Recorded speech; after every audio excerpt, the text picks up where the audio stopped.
Halo teman-teman semua. Perkenalkan, nama saya Witri Nolisa. Saya di sini akan menjelaskan mengenai metode pemulihan kakao yang tahan terhadap hama PBK dan punya produktivitas yang tinggi. Nah, alangkah lebih dulu sebelum memasuki ke metode pemulihannya, kita harus tahu dulu latar belakang saya ingin memuliakan tanaman kakao. Yang pertama yaitu ternyata kakao itu merupakan tanaman yang mempunyai banyak manfaat, bisa digunakan sebagai bahan baku kosmetik ataupun industri makanan dan minuman. Nah, ternyata teman-teman, Indonesia itu merupakan negara penghasil biji kakao yang terbesar ketiga di dunia setelah Pantai Gading dan Ghana.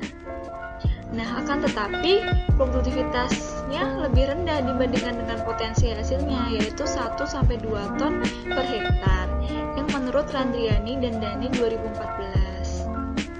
Kemudian, kok bisa sih? Apa yang menyebabkan rendahnya produktivitas di kakao? Oke. Nah, ternyata ini teman-teman, terdapat hama utama di kakao, yaitu hama PBK atau hama penggeret buah kakao. Nama kerennya itu Conopomorpha cramerella. Nah, hama PBK ini dapat memakan plasenta yang merupakan saluran makanan menuju biji yang dapat menurunkan hasil dan mutu biji sampai 80%, menurut Wardoyo 1996.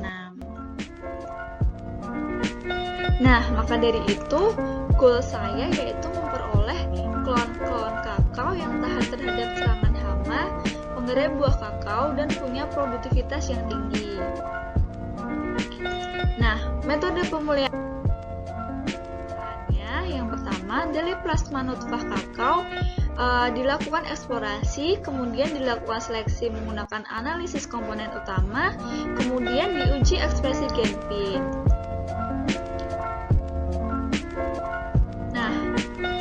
Di sini terdapat skema program pemulihan kakao yang dari koleksi plasma nutfah, kemudian dievaluasi di populasinya, kemudian dievaluasi lapangan. Nah, dari plasma nutfah kakao ini dilakukan kegiatan eksplorasi dari generasi 1 sampai generasi 3.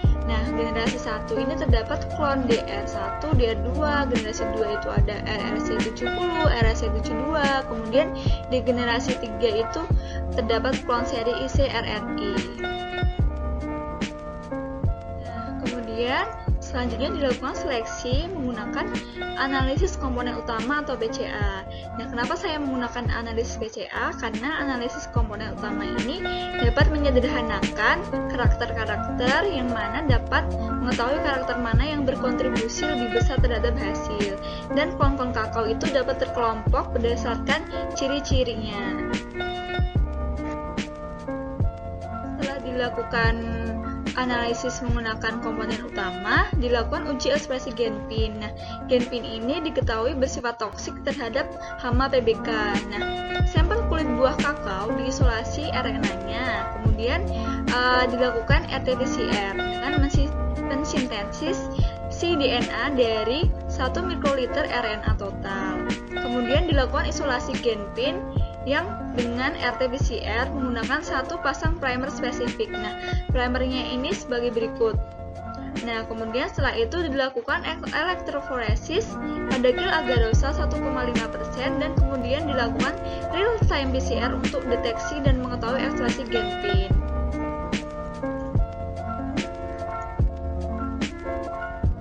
Kemudian setelah dilakukan seleksi menggunakan PCA dan dilakukan uji ekspresi genpin, didapatkan klon kakao yang unggul dan tahan terhadap hama PBK dan punya produktivitas yang tinggi. Sekian presentasi dari saya. Wassalamualaikum warahmatullahi wabarakatuh.